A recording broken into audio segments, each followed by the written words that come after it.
Hello everyone, welcome to this month's edition of North Central Outdoors. I'm your host, Nathan Karch. Today we're going to talk about a few different topics, small game, predator hunting, and hopefully mainly turkey. I want to cover that quite a bit, but also some spring fishing. So we'll dive on into it. I am referencing our hunting guide right here. You could find this online in a PDF format. You can download it to your phone. If you have our TWRA on the Go app, it will be on there and you can just download it straight to your device. Or you can go to a local sporting goods store and find it usually there on the counter.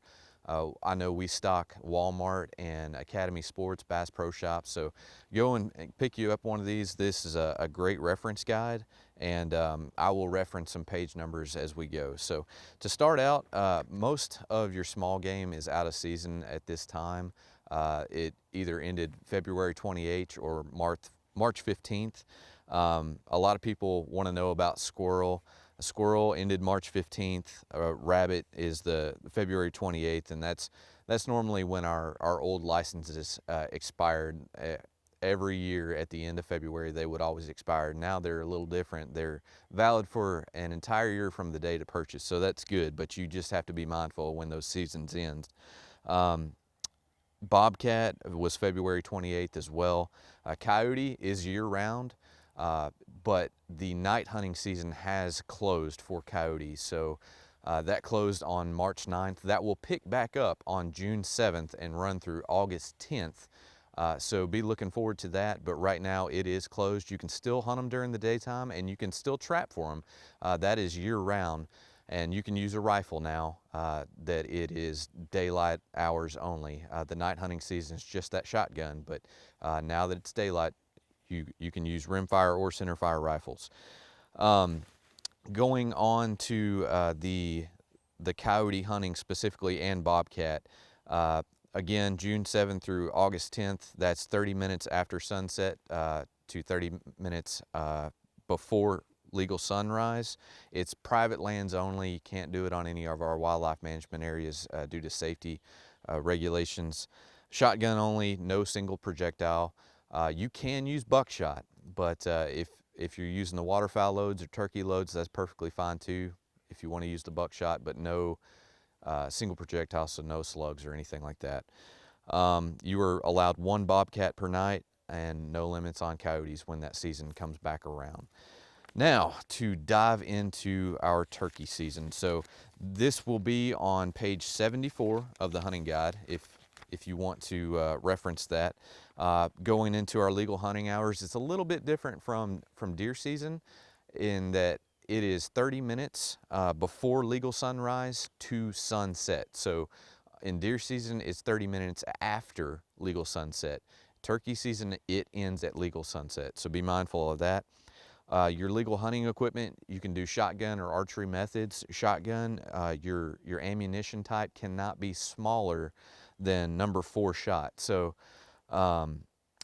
that's a little confusing because number 4 shot, if you're going numerically, then if you go down the line, number 3 shot is actually going to be bigger shot than number 4, and then if you go down the line all the way to 1, it's much larger.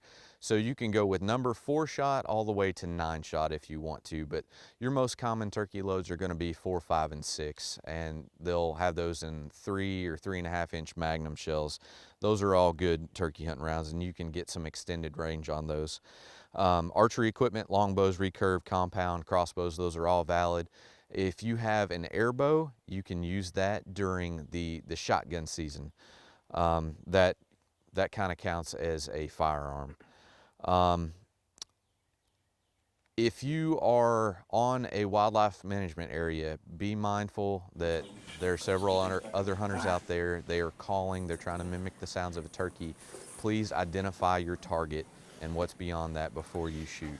A really common method nowadays, a really fun method, is called reaping, and that's basically a person will take a turkey fan and their firearm or bow behind the turkey fan, and they will crawl through a field and try to get as close as possible to the turkeys that they're in pursuit of.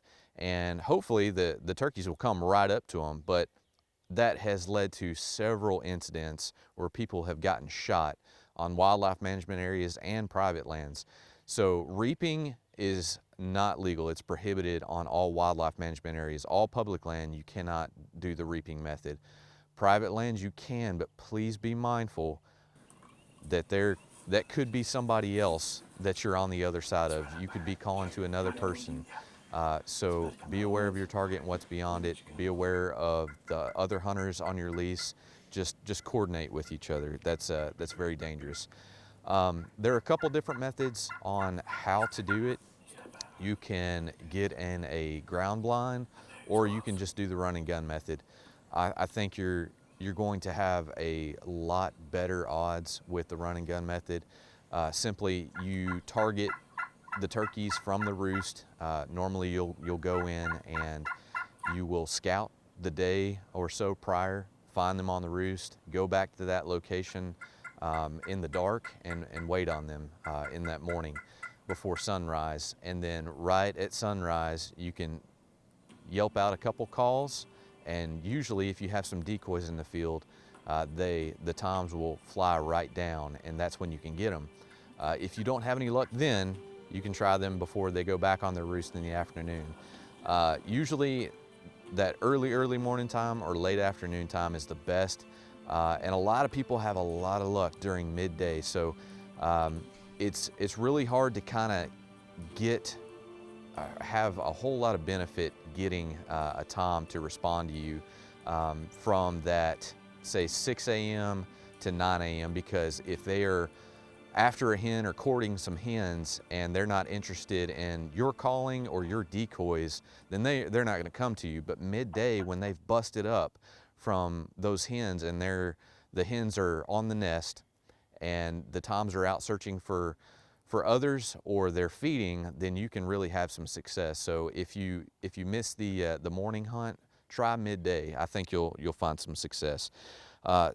Again, and as always, just for big game, baiting is prohibited. You cannot throw out any type of grains or protein for turkey. Now, if it is a normal agricultural practice, whether it be soybean fields, wheat fields, corn fields, stuff like that, then you are perfectly allowed to do that. But the moment that you alter that stand of corn, or if you go to Walmart and get a 50-pound bag of cracked corn or whole kernel corn, pour it in one spot or scatter it throughout, you have now altered that, and that is baiting, and you don't need it for turkey. So be mindful, no baiting. I want to touch on spring fishing just for a second, and then we will close this segment. But our fishing licenses will run just like our hunting licenses from a year of the date of purchase. So if you haven't had that already, go ahead and grab those fishing licenses. It's just your combo hunt and fish, so that's a 001. They are $35, I believe. I know, just to give you a heads up, starting July 1, all the licenses are going to increase.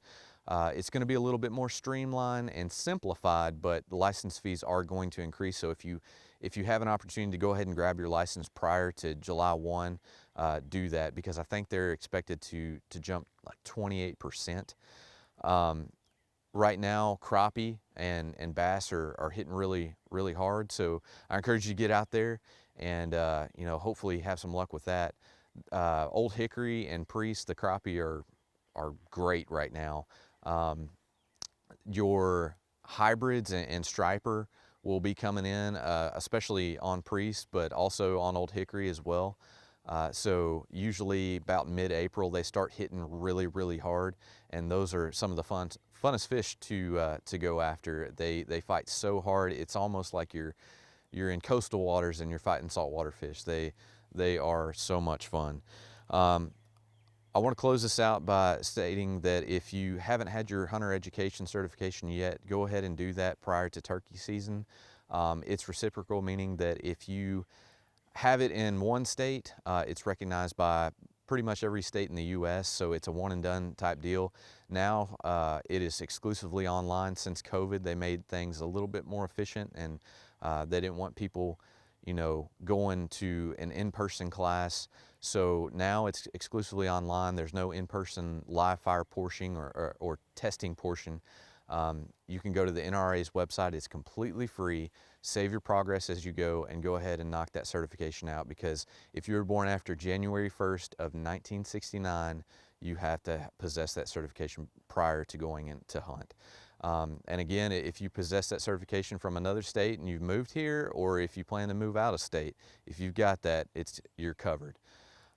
So that will wrap up this month's edition of North Central Outdoors. I appreciate you. I hope you have an opportunity to get out, enjoy God's creation, have fun, and above all, be safe. And we'll see you next time.